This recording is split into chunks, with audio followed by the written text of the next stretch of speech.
These latest headlines from ABC15 are sponsored by Lerner and Rowe Injury Attorneys. One call, that's all. I'm Christine Stanwood with your top stories from ABC15 Arizona. But first, it's been 14 hours since a roof partially collapsed near 43rd Avenue in Van Buren. According to officials, a man is still missing inside this warehouse. We're told this is a recovery effort to find the employee, but Phoenix Fire says it is just too dangerous to recover him today. This is a partial roof collapse right now, so we are worried about secondary collapses. So we are working alongside structural engineers, our partners, our stakeholders, to make sure that our members are safe to go inside. Like I told you, that our dogs for the Urban Search and Rescue are going to be coming back to the scene like they were here yesterday, and they will be searching this structure also. And like you just heard, last night the fire department had rescue dogs out here, but were unsuccessful. Our Jamie Warren speaking with the missing man's sister, and she's been out here since last night. She tells us her brother is a husband and a father with a newborn at home. Phoenix Fire hasn't confirmed what caused this building and roof to collapse, but there are downed trees and power lines surrounding this complex, so likely this was caused by the storm. Okay, you got to take a look at this too. This is aerial video from our Sweet James chopper. This is of Cactus Wren Elementary School. Look at that roof just completely folded back. Our team's still making calls to learn more about what it's going to take to clean up the school in time for the kiddos to get back. ABC15 following up on the watch fire that devastated the San Carlos Apache Reservation earlier this month. A man has now been arrested for arson. 22-year-old Keanu Dude was taken into custody by the San Carlos Apache Police Department and the tribe's Game and Fish Department. Now we're told he does have a criminal history of assault and other charges, but a possible motive for the fire still remains unclear.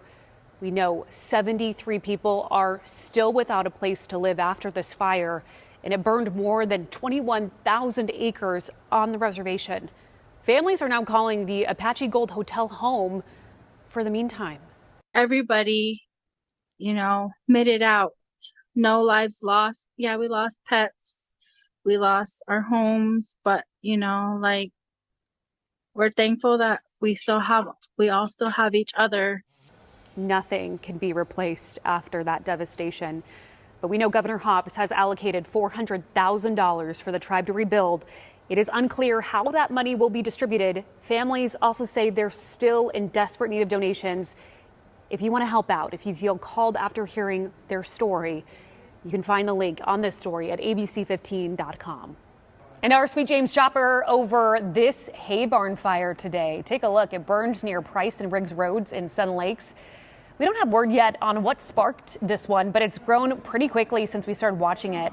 You can see that white smoke still billowing out. Of course, once we learn more, we will update you when officials give us the latest. House Republicans this morning voting to pass a resolution criticizing Vice President Kamala Harris for her approach to the nation's southern border. The symbolic resolution passing 220-196 with the support of some Democrats. But it was reported early in the Biden administration that Harris had been tasked with addressing the root causes of immigration.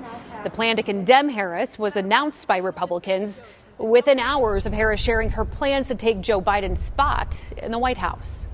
Yeah, there's been a lot of promises. They've talked about funding. They've talked about resources. They've talked about all these things, but they've not done much. I think it's very exciting that we could have a border state prosecutor as president of the United States, that incredibly relevant experience. And as you heard there from Mayor Kate Gallego, many Democrats praising Harris's experience on border issues while criticizing Republicans for not voting on the bipartisan border bill earlier this year.